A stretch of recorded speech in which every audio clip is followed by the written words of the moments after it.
নদীত নহয় এবাৰ ৰাজপথত ঘৰিয়াল চহৰ ভ্ৰমণত নামিল এটা ঘৰিয়াল 10 ফুট দৈৰ্ঘ্যৰ ঘৰিয়ালে আতংকৰ সৃষ্টি কৰিলে এখন চহৰত ঘৰিয়াল নৈ জান জুৰিত থাকে এয়া সকলোৱে জানে কিন্তু এবাৰ এটা ঘৰিয়াল দেখা গল এখন চহৰৰ মাজমজিয়াত শেহতীয়াকৈ ঘৰিয়ালৰ এই দৃশ্য ভাইৰেল হৈ পৰিছে ভাইৰেল ভিডিঅ'টোত এটা ঘৰিয়ালক এনেদৰেই দেখিবলৈ পোৱা গৈছে য'ত ঘৰিয়ালটোক জপিয়াই থকা দেখিবলৈ পোৱা গৈছে এই ভিডিঅ'টো উত্তৰ প্ৰদেশৰ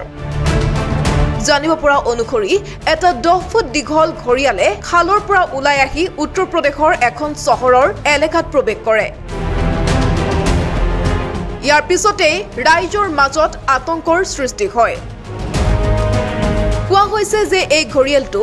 বুলন চহৰৰ নৰুৰা ঘাটৰ ওচৰৰ গংগা খালৰ পৰা ওলাই আহিছিল ঘৰিয়ালটোক দেখাৰ লগে লগে লোকসকলে বন বিভাগ আৰু আৰক্ষীক খবৰ দিয়ে